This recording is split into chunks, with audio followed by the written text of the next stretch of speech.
Good morning, Woodstock. Today is Friday, March 19th. I'm Ryan Comeau. And I am Taylor Mitchel, and you are watching WTV7. Yesterday's late cancellation of school caught everyone by surprise, but we are back together for a fun-filled Friday. What did you do on your digital day off, Taylor? Well, Ryan, to be honest, I slept in, and then I checked on my classes to see what assignments I needed to do. How did you spend your day? Well, I did look at Canvas. I played video games. That's not very productive. Yeah, no, it wasn't. But we had students from around Woodstock send us some pictures and short video clips of how they spent their digital learning day. Mr. Sun came up and he smiled at me. Said it's gonna be a good one, just wait and see. Jumped out of bed and I ran outside, feeling so extra ecstatified. It's the best day ever. It's the best day ever. I'm so busy, got nothing to do.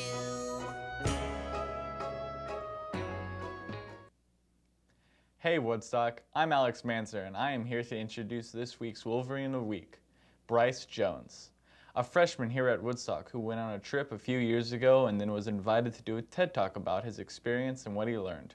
Ryan Comeau had the opportunity to sit down with Bryce and talk about his journey and how he got involved with producing a TED Talk.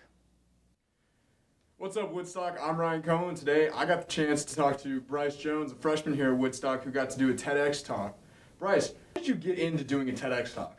Well, it all started when I just first heard about it. I was always interested in talking with giving public speeches, and I don't remember where I heard it, but I was told by someone that if ever you get an opportunity to speak, take it, because they don't always present themselves. I went through an application process. I actually had to submit a video of me giving a speech. That process took about 3 months, and then eventually they got back and they said, Bryce, you're one of our speakers. So I was one of 20 out of 200 applicants. And so going through that process, writing as well as submitting that video, that's what I had to do to get into the TED Talk. So once you got through that, what was your experience actually giving the talk on camera with the TEDx people?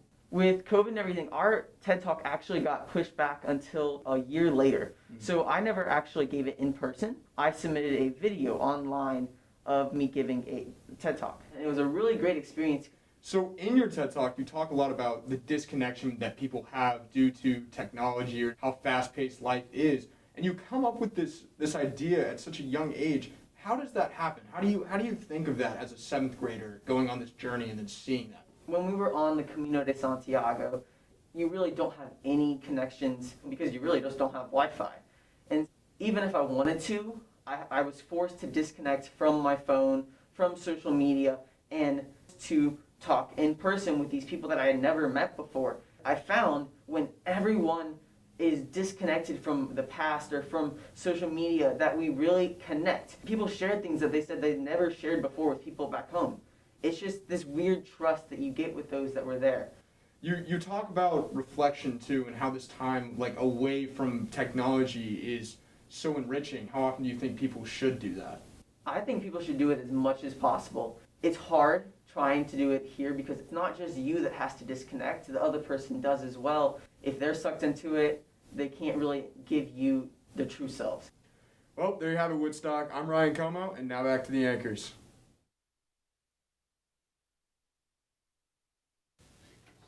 If you would like to watch Bryce and hear about his journey, go to YouTube and search Bryce Jones. Ryan, that was very interesting, but what I want to know is if aliens are real. That's completely random, Taylor. They probably are, but why would you care if they were or not? If aliens are real, does that make Star Wars possible? What are you talking about? That's the type of interesting conspiracy theory Cece asked as she went around Woodstock trying to find out the truth. Can I do this?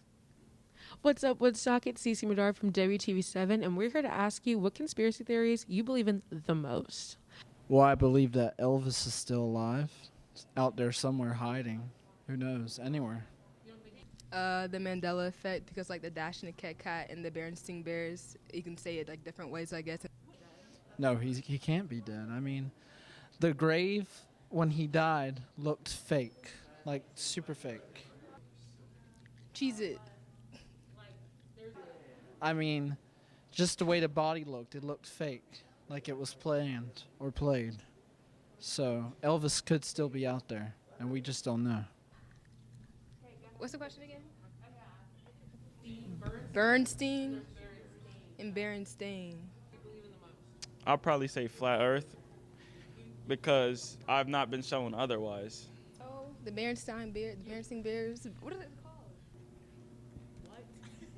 I haven't. I've never walked on a curved Earth. The Denver International Airport was actually made by the Freemasons, and it's like a base used by them. There's a full underground part that's like not used, and it's full of tunnels and stuff. It's pretty crazy. Helen Keller is not real. Yeah, like, and there's a bunch of stuff, like there's a horse outside with red eyes, and there's a bunch of stuff that points towards it. Just look into it. What do they use the basement for? I don't know. That's the question. How do you know? We're in a simulation. Good. Good? Am I good? Well, there you have it, Woodstock. Your strangest conspiracy theories. Back to you, anchors. Those were some interesting theories. I think some of the answers were even more interesting. You know who else is interesting? Mr. Mock. If you didn't get a chance to see our teacher spotlight last week, we have it for you again today. Taylor and Rocio had an opportunity to sit down with and talk with Mr. Mock and find out some interesting things about one of the English teachers here at Woodstock. The people that you meet each day. Mr. Mock started teaching in 1995 in Brooksville, Florida. He had no idea what he wanted to do with his life, so his mom suggested he try teaching.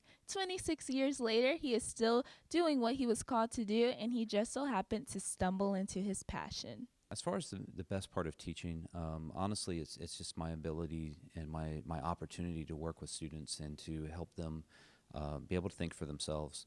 In addition to teaching, Mr. Mock has also worked as a removal specialist for a funeral home. He would transport deceased loved ones back to the funeral after they passed away, and he would also work at a funeral services. But, you know, as far as experiences go, I had some pretty wild experiences. You know, I dealt with you know, people who had died in car crashes and, you know, heart attacks, you know, people who had been in their homes and left undetected for days on end. As a removal specialist, Mr. Mock learned how to isolate his emotions. He had to be completely emotionless when dealing with death.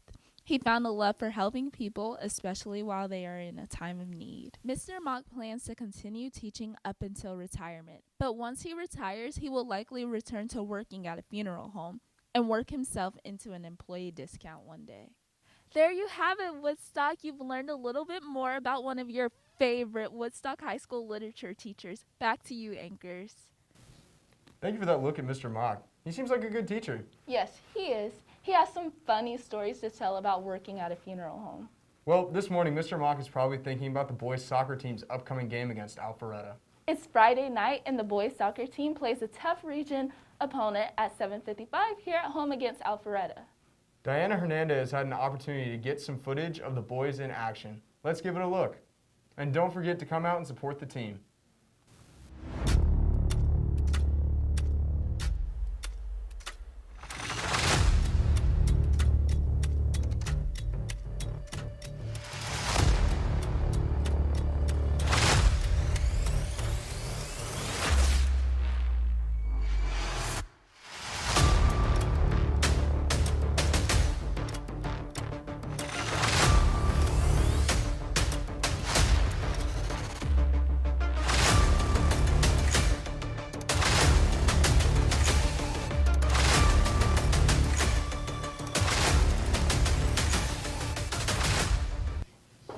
That was some great footage. Good luck to the boys' soccer team tonight. And good luck to the baseball team as they will take their 9-3 record against the hated team from up the street.